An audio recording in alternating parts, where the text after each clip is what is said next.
trouxe Bíblia? Abra sua Bíblia comigo no livro do Apocalipse.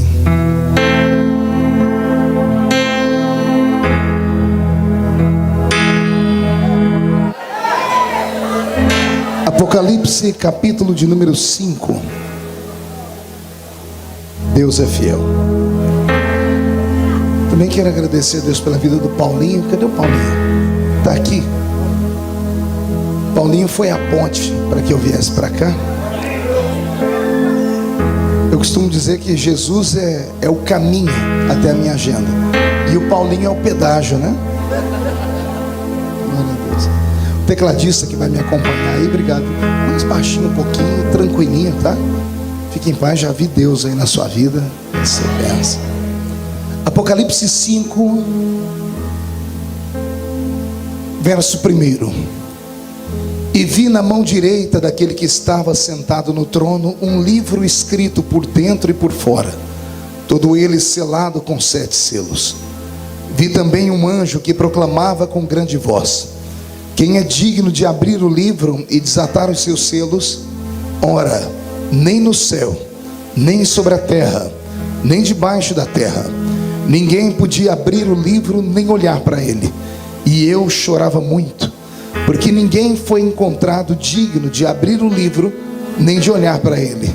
Todavia, um dos anciãos me disse: não chores, eis ali o leão da tribo de Judá, a raiz de Davi, que venceu para abrir o livro e desatar os seus 7 selos. Amém. Feche a Bíblia, coloque no banco, na cadeira, pegue na mão da pessoa mais perfumada do seu lado. Ainda dá tempo. Aperte a mão dele ou dela com carinho até eles falarem aleluia. Pentecostal que não faz barulho está com defeito de fabricação, não é? Vamos orar. Pai, nós te exaltamos e te glorificamos. Nós entendemos que dentro de alguns minutos, e esta linda igreja ficará pequena para o tamanho da glória que o Senhor vai mandar sobre nós. Os que vieram tristes começarão a saltar de alegria. Os que vieram se arrastando voltarão voando nas asas de um novo tempo. E antes que eu comece a ministrar a sua palavra, cerque esta igreja com a sua glória.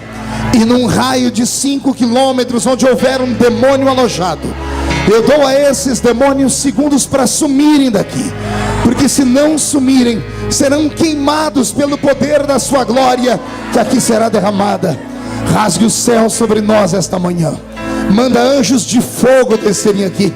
Que estes anjos desçam trazendo brasas de fogo nas mãos. Comecem a esparramar estas brasas entre nós. E onde houver um crente cheio do Espírito Santo, pega ele, Senhor, e mostra o caminho da verdadeira e poderosa adoração. Fala conosco, fica conosco, em nome de Jesus. E a igreja diz: os que podem, tomem o seu assento aplaudindo a Jesus, porque Ele é bom.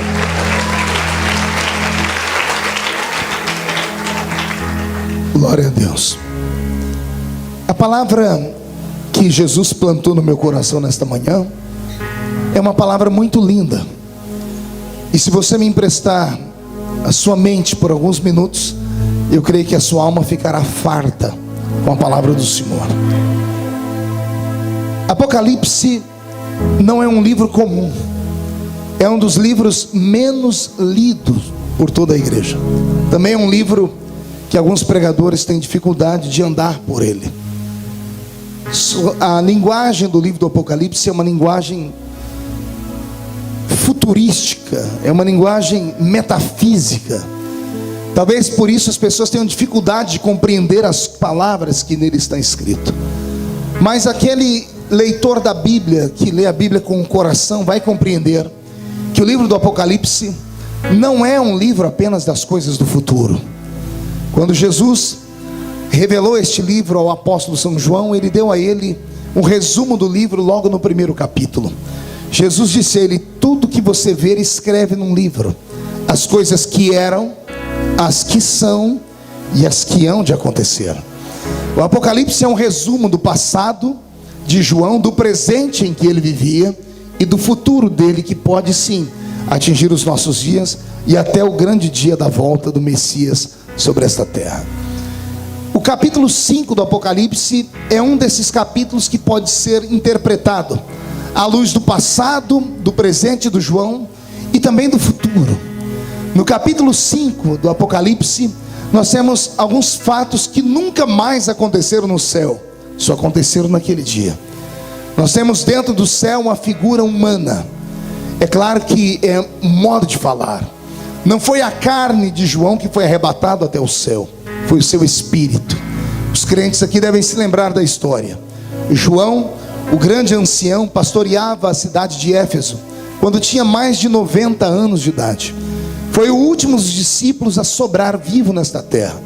Os outros 11 haviam sido flagelados, assassinados e transformados em mártires.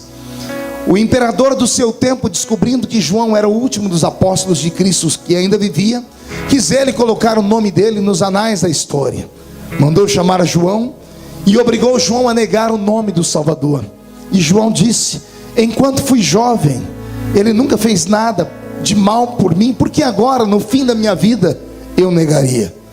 E então o imperador, sabendo que João responderia desta forma, arquitetou um projeto para matá-lo e fez uma grande banheira, um grande tacho, e colocou azeite fervendo nele.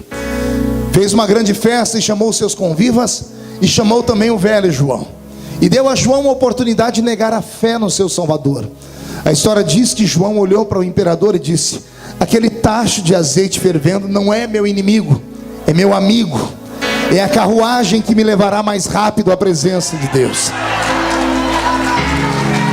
Há quem diga que o velho João olhou nos olhos do imperador e disse para ele: se eu fosse mais jovem, sairia correndo e daria um mergulho lá dentro, mas já tenho 90 anos, então me ajude, me jogue dentro dele para eu me encontrar com o Salvador. Foi isso que fizeram. Diz a história que quando o corpo de João encontrou-se com aquele azeite fervendo, naturalmente, porque o corpo dele estava numa outra temperatura, o choque térmico fez subir uma grande cortina de fumaça, e todos em silêncio esperavam, depois da cortina de fumaça, o corpo de João derretido dentro do tacho. Mas quando saiu a fumaça, lá estava João tomando um banho de azeite. Eu acho que foi a primeira sessão de hidratação de pele da história. O velho João hidratou a sua pele com aquele azeite, e o imperador gritou: por que é que esse azeite não queimou você? E lá de dentro do tacho João gritou: é que o azeite que está dentro de mim é mais quente do que o azeite que está por fora. A presença do Espírito Santo de Deus. Não podendo matar o velho João, sabendo que agora as pessoas viam nele uma espécie de herói, o imperador do seu tempo colocou João em um barco e levaram ele a uma ilha rochosa chamada Ilha de Patmos. E na ilha de Patmos soltaram o velho João. A história diz que os homens que levaram João não se atreveram a colocar os pés na ilha. Jogaram o velho perto das águas e logo saíram dali. A ilha era tomada por outros homens que haviam encontrado a morte, mas a morte fugido deles. Assassinos, homens estranhos, homens marcados por violência. Não eram só essas bestas feras que existiam naquela ilha, outros animais ferozes também estavam ali. A Bíblia Sagrada diz que João, ao parar no porto daquela ilha ou na praia, olhando para frente, não sabia direito o que iria encontrar. Olhando para trás, só tinha um mar, à esquerda e à direita a praia que levaria ele num anel sem fim. Sabendo que não tinha para onde fugir, o velho João, aos 90 anos, dá-nos uma lição. Ele ensina o crente que quando as portas se fecharem para trás, para frente, para a esquerda, para a direita, ainda tem uma porta aberta. Esta porta fica no céu. E João nos ensina como bater na porta do céu. Não é com as mãos. A Bíblia diz que ele caiu de joelhos no chão. Ou seja, quando as portas se fecharem, bata os seus joelhos no chão e a porta do céu vai se abrir sobre a sua cabeça. E é João que diz: e eu ouvi uma voz por detrás de mim, e virei para ver quem era. Pense num susto e numa emoção.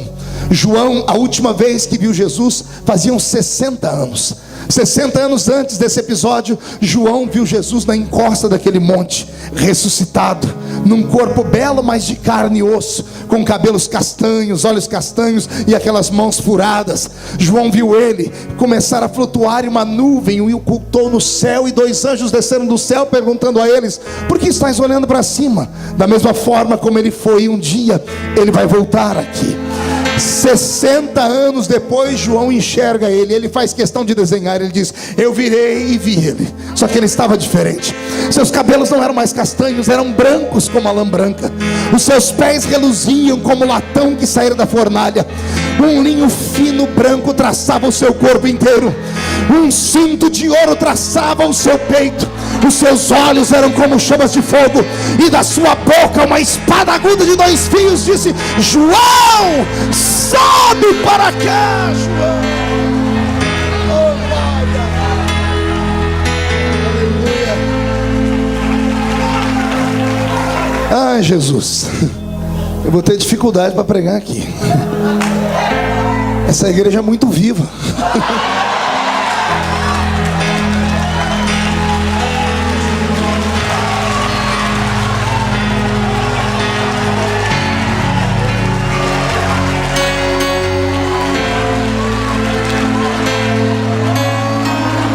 Deus está aqui.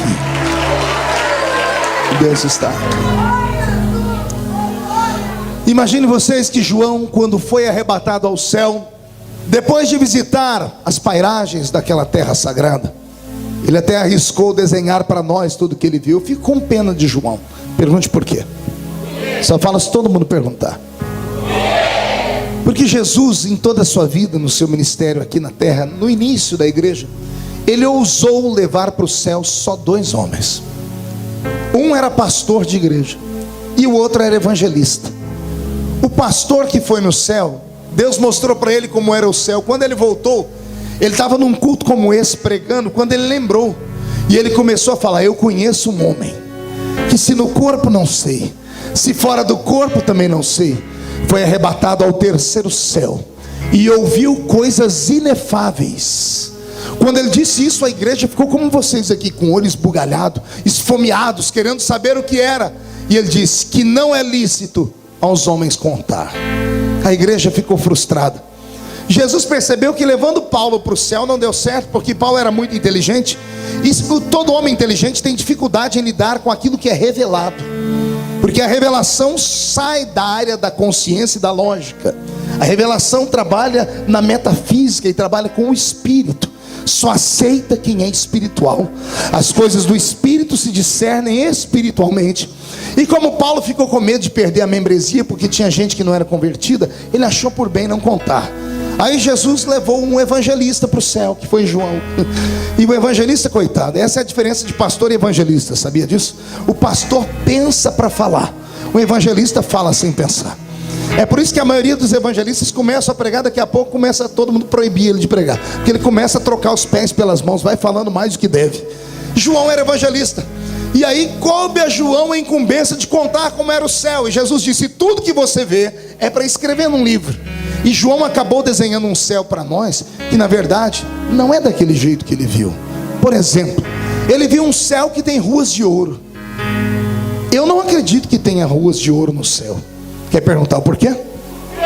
Porque o ouro é da terra, e o ouro pode ser queimado, derretido, pode até ser destruído e terminado. E o céu é feito de uma matéria, entre aspas, porque eu não posso chamar de matéria, é feito de uma glória que não pode ser jamais destruída. João viu algo no céu que parece ouro, mas não era ouro. Com certeza é muito melhor do que o ouro. Porque ouro, qualquer rei dessa terra pode comprar e fazer uma rua de ouro para ele também. João viu uma cidade cercada por uma muralha que tinha 12 camadas de pedras. E ele começou a dizer, tinha lá o jaspe, o carbúnculo, o berílio, o topázio, a esmeralda. Eu não posso acreditar que no céu tenha pedras preciosas. Até porque quem conhece geologia sabe que uma pedra preciosa, antes de ser pedra preciosa, ela era um cristal de rocha. Antes de ser um cristal de rocha, ela era um carvão mineral. Antes de ser um carvão mineral, ela era só uma pedra comum que não presta para nada. Eu não posso imaginar que o céu tenha algo que evoluiu. O céu tem algo que é eterno. Tem algo lá que brilha como a esmeralda, mas é muito melhor do que a esmeralda. Tem algo lá que é muito melhor do que tudo nessa terra. Mas João, coitado, ele estava debaixo de uma lei. Jesus deu ordem, é para escrever. E aí ele acabou escrevendo. Então eu tenho pena de João, mas ele foi um grande guerreiro. Quando João entrou dentro do céu e conheceu as paragens celestes, ele entrou dentro de uma sala, respire fundo, uma sala imensa. Um dia nós entraremos dentro dela. Assentado no trono estava o Senhor dos senhores, Rei dos reis. Acima deles, serafins estavam cantando: Santo, Santo, Santo, Santo, Santo. Se eu conheço a Bíblia Sagrada, debaixo dele estavam querubins, que estavam sustentando o seu trono de glória. João olhou para ele e viu que sob o seu colo estava um livro. O livro estava fechado, e não estava só fechado, ele estava selado com 7 selos. E quando João olhou o livro, olhou os selos, olhou o livro fechado, olhou o rosto do ser que segurava aquele livro, ele ouviu um homem de branco gritar dentro daquela sala: ninguém no céu, ninguém na terra, nem debaixo dela foi encontrado digno de olhar o livro, nem de abrir o livro, e nem de desatar os seus 7 selos. Fez-se silêncio na sala. De repente, o silêncio é quebrado por um gemido. O que é um gemido? É um choro compulsivo. A Bíblia diz que João chorava muito. Uma pessoa que chora muito, ela está à beira do desespero. João estava clamando, e o choro dele inunda o céu. E é a primeira vez em toda a história, e nunca mais antes houve, e nunca mais depois haverá, alguém que chorasse dentro do céu. O choro foi tão forte que mexeu no coração de Deus. E dias mais tarde o próprio Deus disse a João: João, escreve aí, que ninguém que entrar aqui dentro vai chorar mais. Todos os dias e todas as vezes que os homens e mulheres morrerem e vierem para cá, ou no grande dia do arrebatamento, quando entrarem no portão do céu, eu vou ficar lá na porta esperando os homens e as mulheres com um lenço da eternidade, porque Deus enxugará dos nossos olhos todas as nossas lágrimas.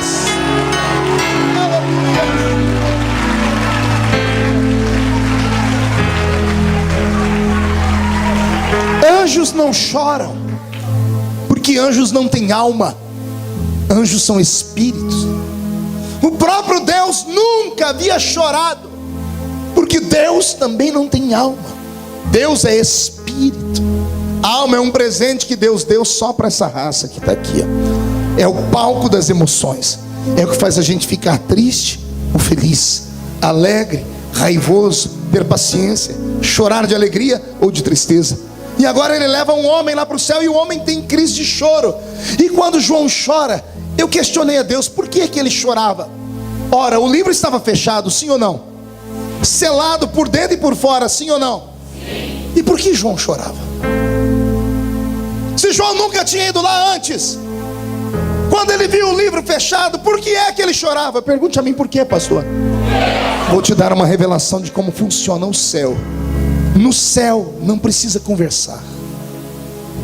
Como somos espírito vindo do Senhor, nós temos alma e espírito e corpo. O corpo fica aqui, a alma volta ao Senhor, e o espírito é parte integrante do próprio Deus. Somos fôlego da boca de Deus. Lembra como Deus fez nosso ancestral Adão? Uma vez no céu em espírito, todos os espíritos estão interligados com o grande espírito que é Deus. Tudo que Deus pensa, os espíritos pensam. Tudo que Deus sabe, os espíritos sabem. Não precisa conversar. É como se fosse telepatia. João entrou no céu, viu o livro fechado, ele olhou para Deus e viu Deus triste, e ele entendeu porque Deus estava triste. Ele olhou para aquele livro e entendeu porque Deus ficou triste.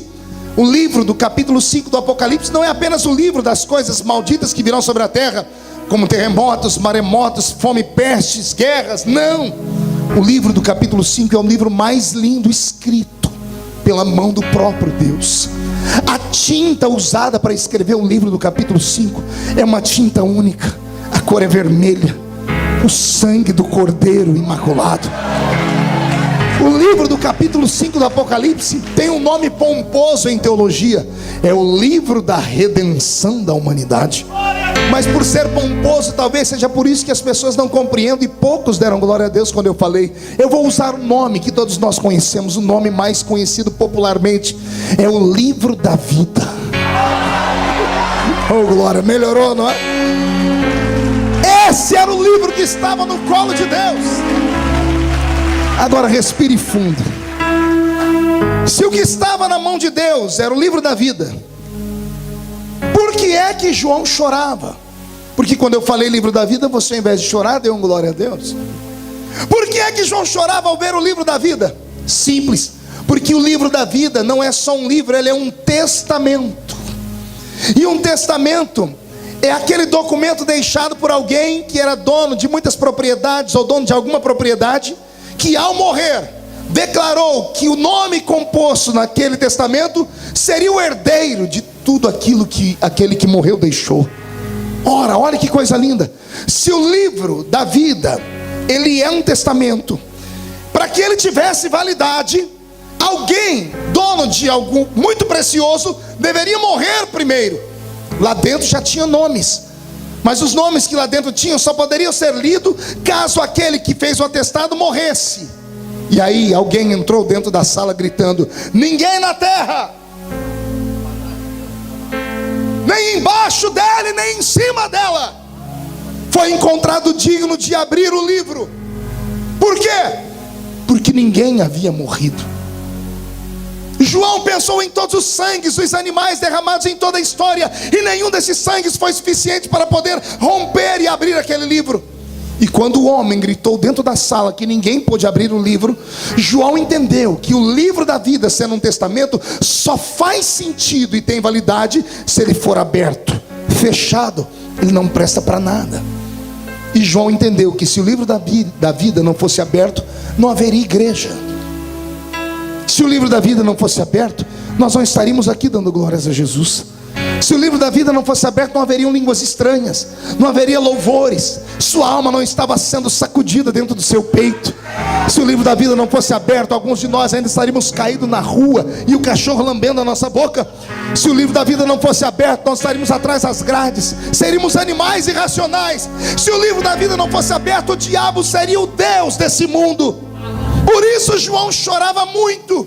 Mas quando João começou a chorar, lá dentro do céu, isso mostra que o choro de um crente mexe com o céu. Vou falar de novo: crente chorando na terra faz o céu se movimentar. O choro de João atingiu o céu, e de repente levanta um outro homem de branco. Lá não se anda, lá vem voando. Ele vem flutuando perto de João, diz: João, não chores. E eu imagino o grande João se engolindo o choro, dizendo assim: como não chorar? Você é anjo, você já está salvo. Eu sou homem, só posso ser salvo se aquele livro for aberto. Mas o seu amigo ali, o outro anjo, gritou que ninguém pode abrir o livro, e se não abre o livro não há salvação. Então eu vou continuar chorando sim. E eu imagino o homem dizendo: não, João, não chores, acabamos de encontrar alguém que pode abrir o livro.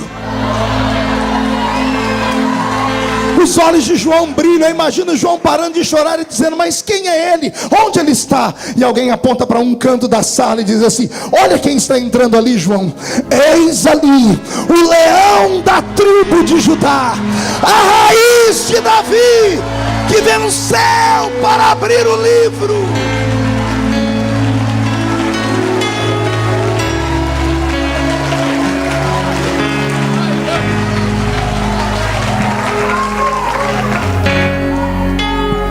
Respire fundo. O livro do Apocalipse, capítulo 5, pode ser lido em uma outra linguagem no Velho Testamento, no capítulo 6 do livro do profeta Isaías. Isaías, no capítulo 6, versículo 8, texto usado em quantas manhãs missionárias eu já preguei pelo mundo.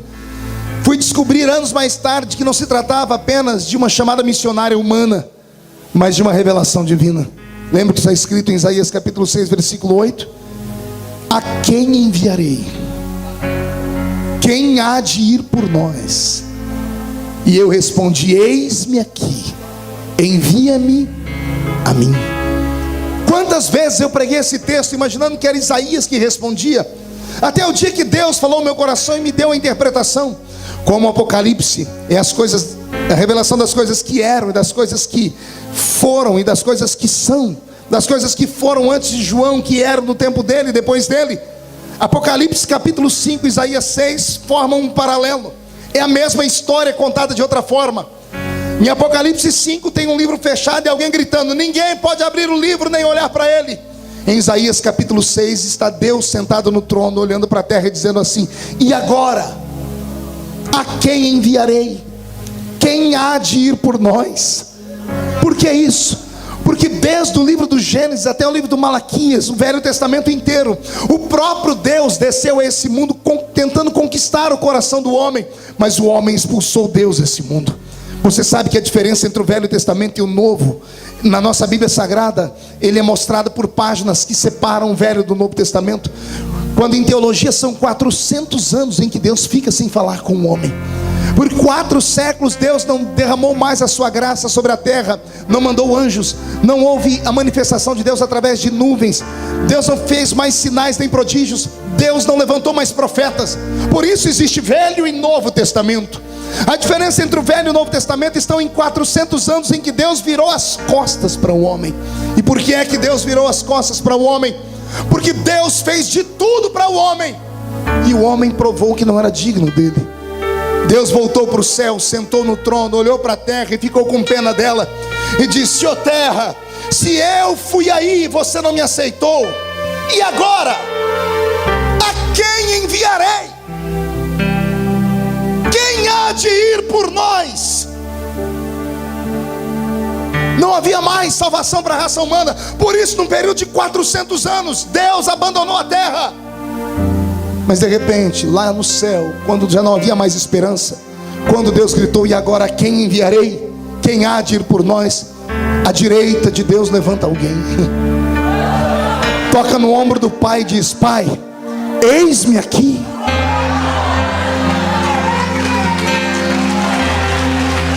Envia-me a mim. Esse eis-me aqui, envia-me a mim, é a resposta lá do capítulo 5 de João. Eis ali o leão da tribo de Judá, que venceu para abrir o livro, fazer aquilo que ninguém podia fazer mais, olhar o livro, aquilo que ninguém podia fazer mais, e desatar os selos, aquilo que ninguém podia fazer mais. Está compreendendo, igreja? Quem está entendendo? Diga: eu estou. Pois bem, pastor, agora a pergunta que não quer calar. Eu imagino que essa pergunta foi feita pelo próprio Deus. Quando Jesus se levantou e disse: pai, eis-me aqui, envia-me a mim. Eu imagino, pastora Elza, Deus olhando para a terra e dizendo assim: filho, mas eu e você somos um. Quando eu fui, você estava em mim. O que é que você pode fazer agora que eu não fiz? Olha para o seu irmão, diga: está preparado? Diga: o pastor vai começar a pregar agora então.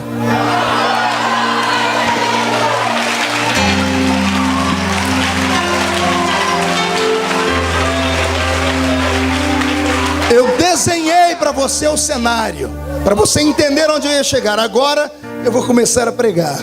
Olha que coisa linda. Deus Pai, Deus Filho conversando. Deus Pai dizendo: filho, eu já fui, eu e você somos um. Então, se eu já fui, você foi em mim. O que é que você pode fazer que eu não posso?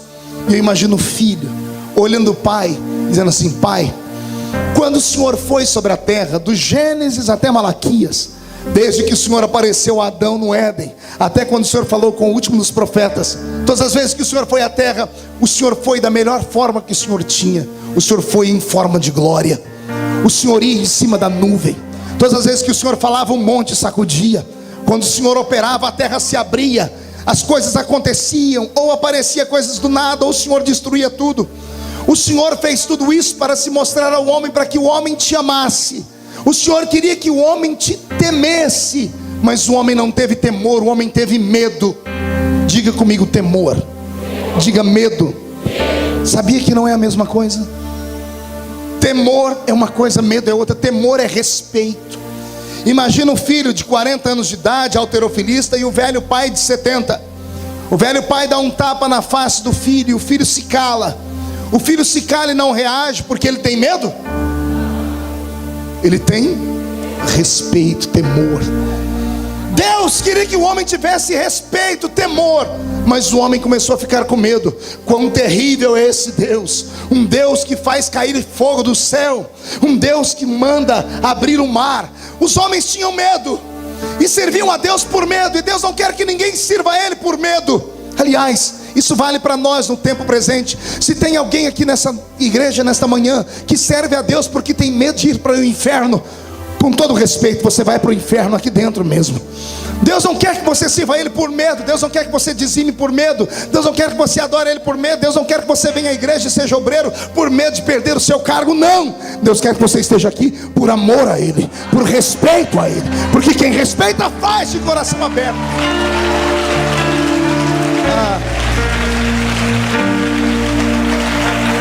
Deus queria temor e o homem teve medo. Por ter medo, o homem não conseguiu ser amigo de Deus. E então Jesus começa a dizer: Pai, o Senhor foi como Deus, por isso o Senhor nunca conseguiu compreender o homem. Nós criamos o homem, a raça mais incrível do universo.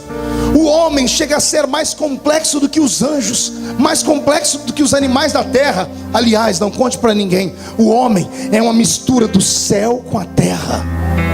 Sabia disso? Diga para o seu irmão, não é para bater palma agora, é para ficar quieto, é para aguentar calado.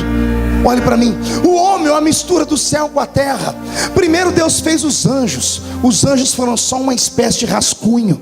Depois Deus fez os animais irracionais, outra espécie de rascunho. Os anjos têm espírito e inteligência, os animais têm terra e alma. Os animais não podem ir para o céu, os anjos não podem morar na terra. Aí Deus teve uma ideia brilhante. O que aconteceria se eu pegasse a essência dos anjos e pegasse a essência dos animais e misturasse os dois? Qual era o resultado? O resultado foi a criação mais linda de Deus. Você. Foi você.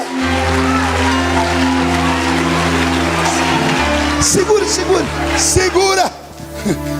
Por isso que Deus, quando nos fez uma criatura complexa. Por isso que o próprio Deus às vezes olhou do céu e disse: eu me arrependo de fazer essa criatura.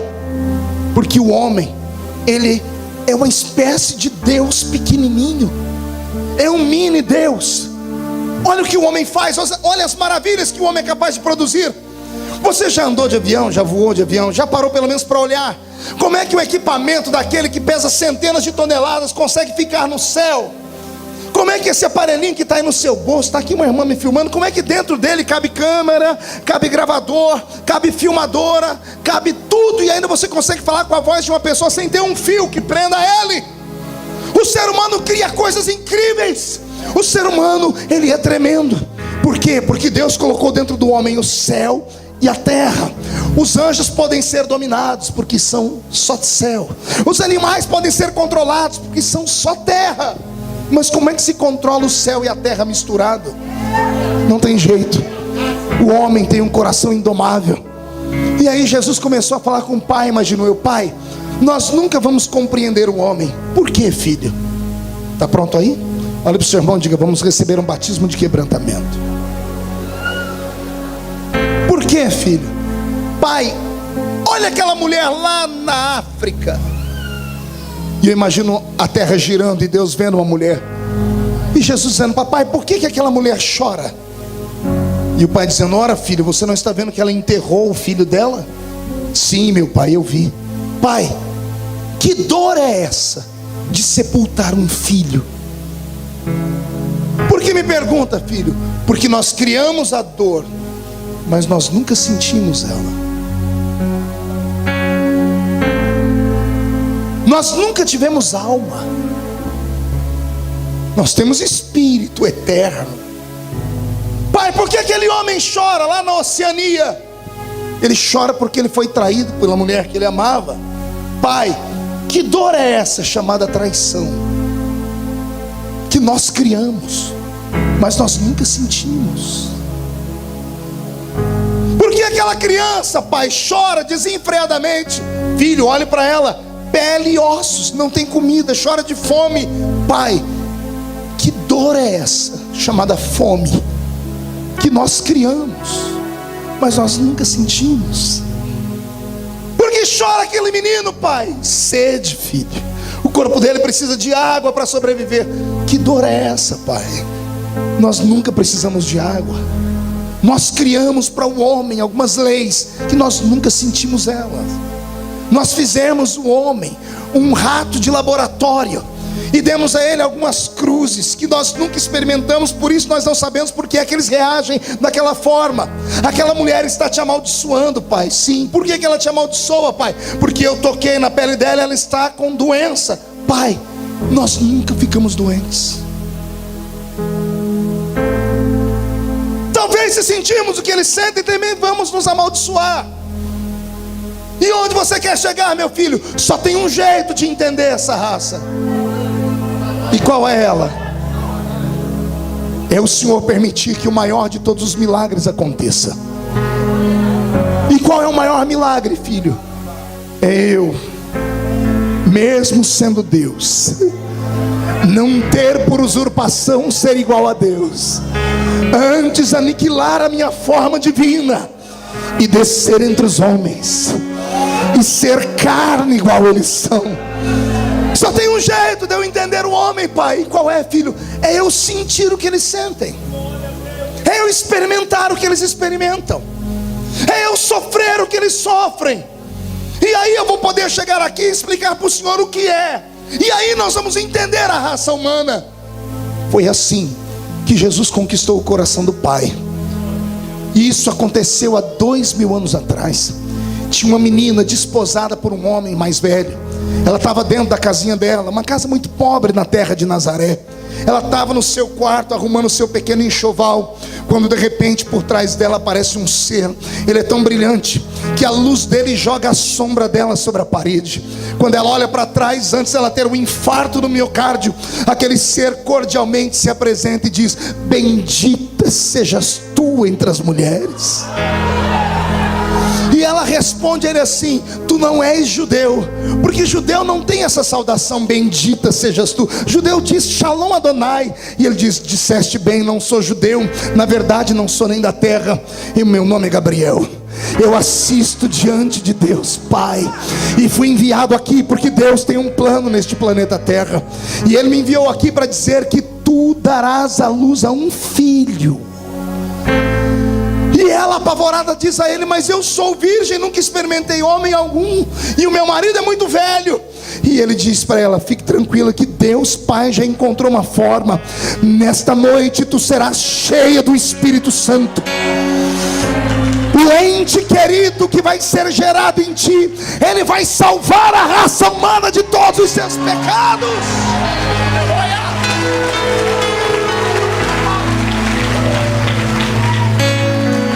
E daquele dia para cá, Deus começou uma obra extremamente maravilhosa. Por que é que eu estou pregando esta mensagem nesta manhã? Eu estou aqui diante da mesa mais linda que alguém pode ter. Se você parasse de olhar os irmãos que estão subindo e descendo e olhasse aqui para a esquerda, você seria mais abençoado. Se você olhasse esta mesa e compreendesse o que nós temos aqui, você ficaria, se sentiria a pessoa mais abençoada do mundo. Você pode não ter tudo que você quer nesta terra, mas você tem tudo que você precisa nessa terra. Você pode não ter o carro, nem a casa e a mansão que você queria, pode não ter o corpo daquela grande atriz ou daquela grande modelo, mas você tem algo que com certeza elas dariam tudo que tem para ter.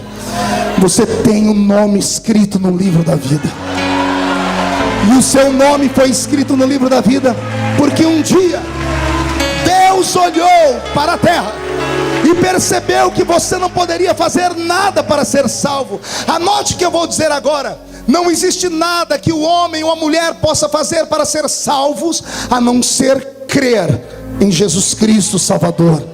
A salvação não é como um objeto que você pode comprar. Não é porque você jejuou muito, não é porque você subiu um monte e desceu um monte, não é porque você respeita doutrinas de homens, não é porque você não corta o cabelo e não maqueia o rosto, não é porque você não deita com homem nem com mulher, não é porque você fez um voto do celibato. Não é isso que te dá a salvação. A salvação foi te dada porque um dia alguém morreu no seu lugar, e esse que morreu no seu lugar chegou diante de Deus e disse: Pai, só existe uma maneira maneira do homem ser salvo. E qual é, meu filho? É o Senhor ter misericórdia deles. É o Senhor olhar para eles e dizer assim: eles não podem fazer nada porque erram todos os dias.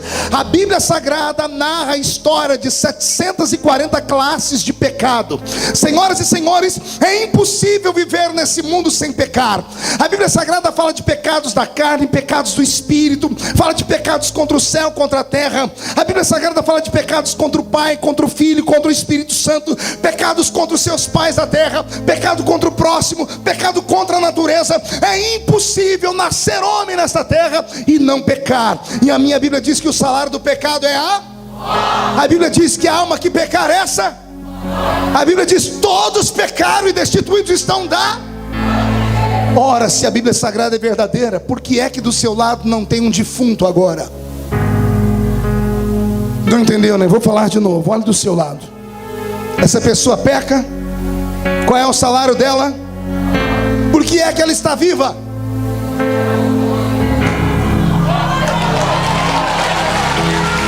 Vou falar de novo. Se o salário do pecado é a morte, a lei não pode ser quebrada, por que é que nós estamos vivos? Porque Jesus trocou de lugar conosco. Se o salário do pecado é a morte, o dom gratuito de Deus é a. Se a vida é o presente para quem não peca, o presente para quem não peca é a morte, sim ou não? Se quem peca tem que morrer, quem não peca tem que. Se todos nós pecamos, temos que morrer. Mas Jesus não pecou. Ele merecia viver. O que eu vou falar agora é para arrancar tatu da toca e sabiá do toco. Se algum dia alguém falar para você que a morte matou Jesus, espanque a pessoa com a palavra. Se você chegar na universidade e o seu professor, cheio de marxismo na cabeça, pensando que é o dono de toda a cocada santa, vier falar para você: Nietzsche, o grande pensador alemão, disse que Deus está morto, deboche na cara dele e diga: o meu Deus nunca morreu.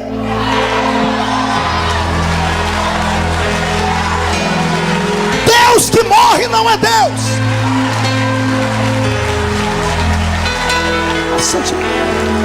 Eu disse que Deus que morre não é Deus. Vou repetir: Deus que morre não é Deus. Calma aí, pastor, mas a Bíblia diz que Jesus morreu. Está pronto para a revelação? Jesus era o homem, mas ele não era só Jesus. A Bíblia faz questão de chamar ele de Jesus Cristo. Cristo não é sobrenome. A palavra Cristo significa o ungido. Yeshua é o nome da terra. Machia é o Messias que veio do céu. Jesus Cristo. Quando a morte chegou naquela cruz e viu Jesus agonizar, ela até que sorriu e tentou matar ele, mas era impossível. Pergunte por quê? Porque ele nunca pecou. O que eu vou falar agora é sério. Segure as palmas. Se Jesus não tivesse dado uma mãozinha, ele estaria pendurado na cruz até hoje. Como assim, pastor? Se Jesus não tivesse tomado a opinião, dissesse: eu vou morrer, ponto final, ele estaria pendurado na cruz até hoje, porque a lei não pode ser quebrada. O homem só morre porque peca. Deus disse a Adão: o dia que você me desobedecer, você vai morrer. Mas Jesus nunca pecou. Como ele nunca pecou, ele não pode morrer. A morte está proibida de tocar nele. Por isso Jesus está naquela cruz agonizando, e a morte não pode levar ele embora. Ela até tentou, mas quando ela parou na frente de Jesus, ela encontrou um problema. Pergunte qual? Ela encontrou Jesus por fora e o Cristo por dentro.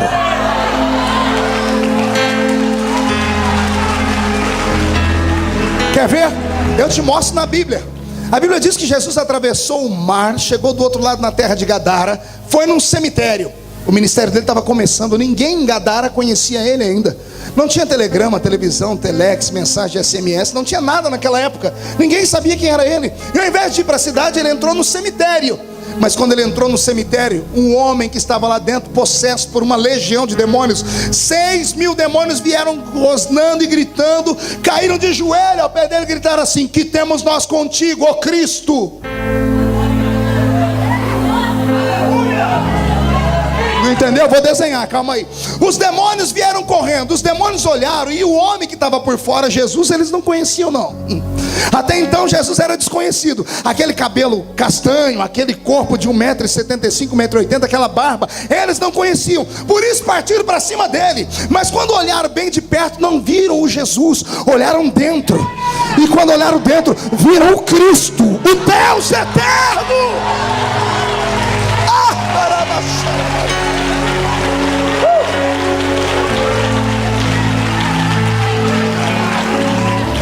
Quando olharam e viram o Cristo, eles se ajoelharam. Demônios não se ajoelham para homens, demônios se ajoelham para Deus. Eles viram quem estava dentro de Jesus. Naquela cruz, a imagem que nós temos é do homem pendurado. Jesus estava assim, mas o Cristo dentro dele, Deus não abaixa a cabeça para ninguém. Deus estava assim na cruz. O corpo está assim, mas o espírito está assim. A morte chegou e disse: mais um para minha coleção. Quando ela preparou a foice dela, a foice da morte tem nome, chama-se aguilhão. Quando ela mirou o cordão de prata, que é o que segura o homem a este mundo, e ela bateu a foice quebrou. Pastor, o senhor é louco? É só ler a Bíblia. Paulo estava pregando em Corinto, capítulo 15. Ele estava pregando para a igreja lá fora a morte, só mandando recado para eles, dizendo assim, ó: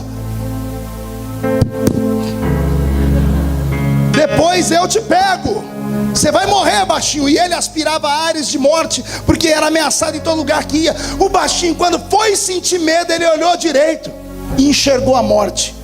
Ao invés de ele fugir dela, ele começou a rir. E ele fez uma pregação para os coríntios, dizendo assim: ó morte, ó morte, onde está, ó morte, a tua vitória? Onde está o teu aguilhão, ó morte? Travada foi a grande batalha na cruz, e a vitória foi do eterno Deus de Israel. A morte não tem mais uma foice, porque a morte não matou Jesus. Jesus foi o único homem que escolheu a hora e o momento de morrer. Antes de morrer, ele resolveu todos os problemas da vida. Ele olhou para o pai e disse: perdoa eles, porque eles não sabem o que fazem. Tudo bem, filho, eu perdoo. Ele olhou para baixo e disse: João, essa aí era minha mãe até agora, agora ela vai ser sua, cuida dela. Está resolvidas as coisas na terra. Tendo resolvido as coisas com os homens e com aqueles que ele amava, ele olhou para o céu e disse: Pai. Ele não disse morte, porque todos os homens que morreram até aquele dia, era a morte que levava o espírito deles. Jesus na cruz gritou: Pai, nas tuas mãos. Não é na sua mão, morte. Não é você que vai me levar. E ninguém me leva, eu me entrego. Nas tuas mãos eu entrego o meu espírito. E tendo dito isto, ele expirou. Expirar é como soprar. Quando Jesus fez isso, Jesus tombou na cruz, o espírito saiu. Quando o espírito saiu, antes de sumir, eu imagino que o Cristo saindo olhou para baixo e disse assim: Jesus, fica tranquilo, daqui 3 dias eu volto para te pegar. Daqui 3 dias eu volto para te ressuscitar. Faltar-me tempo para falar de tudo que aconteceu até o capítulo 2, até o capítulo 1 de Atos. Isso fica para uma outra vez. Mas no capítulo 1 de Atos, quando ele está sendo arrebatado ao céu, quando os anjos desceram e falaram: o que estás olhando? Do jeito que ele foi, um dia ele vai voltar. Quando a nuvem ocultou os discípulos, Jesus sumiu. E ele foi para um outro lugar. Alguém se lembra para onde ele foi? Não ouvi? Para o inferno? Para o planeta Júpiter? Para uma outra galáxia? Para onde ele foi? Tem medo de falar para onde ele foi? Para onde ele foi, igreja? Ele avisou em João 14: vou preparar-vos um lugar, e virei novamente, e vos levarei para mim mesmo, para que onde eu estiver, estejais vós também. Agora respire fundo, porque é o fechamento. Quando Jesus desapareceu da terra, ele foi para o céu. Como foi que ele entrou no céu? Por que eu pergunto? Porque João viu a cidade cercada por um muro. Todo muro ele termina com um portão. Sim ou não? Senão não faz sentido ter um muro. Você precisa ter uma passagem de entrada. Quando Jesus saiu da terra, ele arrebatou aquele corpo dele, de carne e osso, e ele atravessou as regiões celestes com aquele corpo de carne e osso. E ele chegou na entrada do céu com aquele corpo de carne e osso. Ao entrar na porta do céu, ou na entrada do céu, o portão estava fechado. Pergunte por quê? Só espíritos entram no céu. E os espíritos malignos que caíram não entram lá dentro, porque outros espíritos, chamados anjos, cercam o céu para que o diabo e os demônios não entrem. Mas o portão estava fechado. E Jesus não foi em espírito para o céu. Ele foi com um corpo de carne e osso. Corpo ressuscitado. Corpo estranho, porque atravessa a parede e come peixe. Come peixe, atravessa a parede e voa. Come peixe, atravessa a parede e voa, e foi lá para cima. Chegou na porta do céu. Ele poderia ter atravessado o portão, mas não fez. Pergunte por quê? Porque o homem estava proibido de entrar no céu. Fazia 400 anos que nem as nossas orações chegavam lá. Deus fechou o céu para o homem. Mas agora Jesus está na porta do céu. Os anjos que guardam as regiões celestes observam aquela cena, não sabendo quem é ele direito, porque anjo não é onipresente nem onisciente. Eles vêm voando pensando que é um intruso, um espírito caído. Mas quando chegam perto dele, tomam um susto, porque eles veem as mãos furadas e lembram da história. E esses anjos começam a cantar o Salmo 24. Eles começam a cantar: levantai, ó portas, as vossas cabeças, levantai, ó portais eternos, para que entre o Rei da Glória.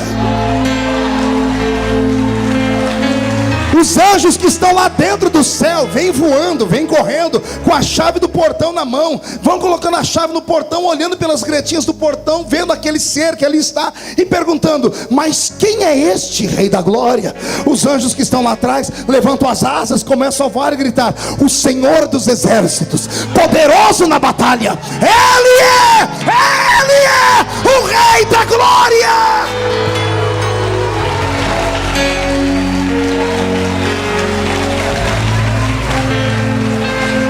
Respire fundo, vou encerrar. O portão do céu se abre.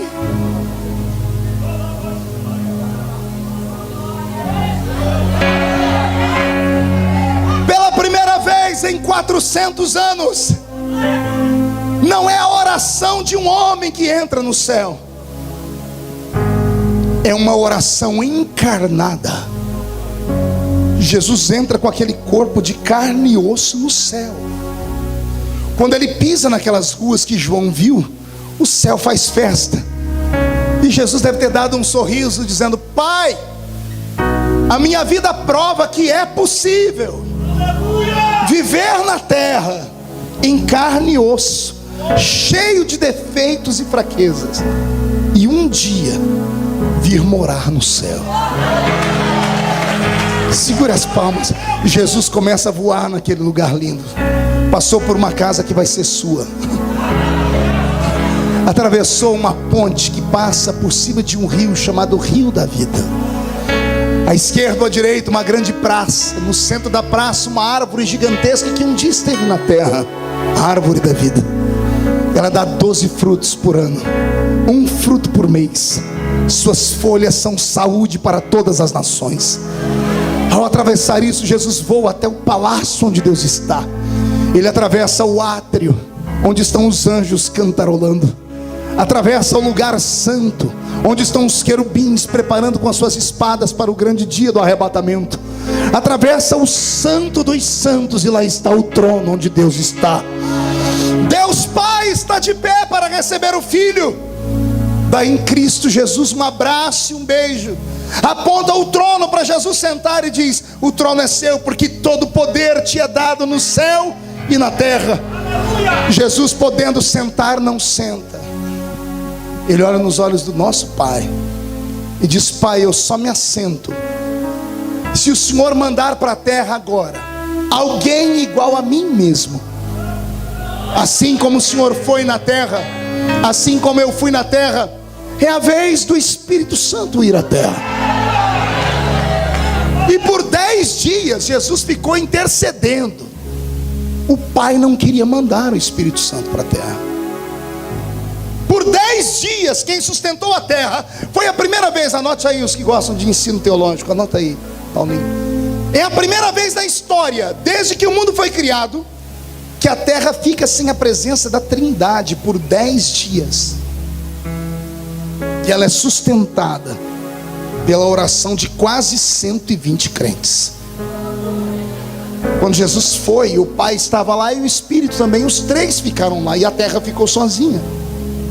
A terra não foi destruída, o diabo não tomou conta dela, porque quase 120 crentes dobraram o joelho no cenáculo e disseram: manda sobre nós o seu poder, manda sobre nós o seu poder. O Pai no céu, observando Jesus, queria saber: por que é que eu devo enviar o Espírito? Eu fui e me rejeitaram, você foi e te crucificaram.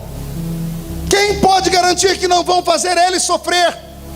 E Jesus deve ter dito ao Pai: eu ensinei aos homens que podem tocar em mim, podem tocar em ti, mas no Espírito Santo ninguém pode tocar, porque ele é sensível, ele é tremendo, é ele que nos faz chorar, é ele que nos convence de que Deus está aqui, de que somos pecadores, e é ele que vai te convencer hoje que você pode tocar no corpo e no sangue de Jesus, que não importa o erro que você tenha cometido, o fato de você estar aqui hoje, não estar na sua casa amedrontado, te faz maior do que qualquer coisa nesse mundo.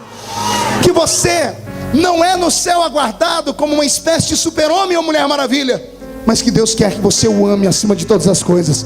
E se errar, peça perdão. E se cair, chacoalhe a poeira e levante. E se alguém te acusar, pegue na mão da pessoa e procure um sinal, uma cicatriz. Se não tiver, ignora, porque nesta manhã o culto não é para homens e mulheres normais, é para aqueles a quem Jesus Cristo amou, perdoou e salvou pelo poder do seu sangue. E só os que são perdoados têm um grito de glória.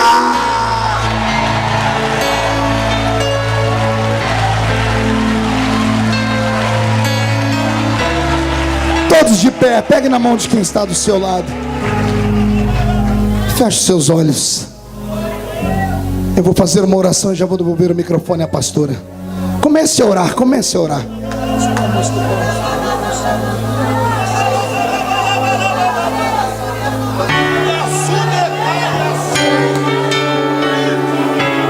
Jesus marcou esse culto para te fortalecer. Você é muito precioso para Ele. Recebe o perdão sobre os seus pecados essa manhã. Comece a adorar ao Senhor.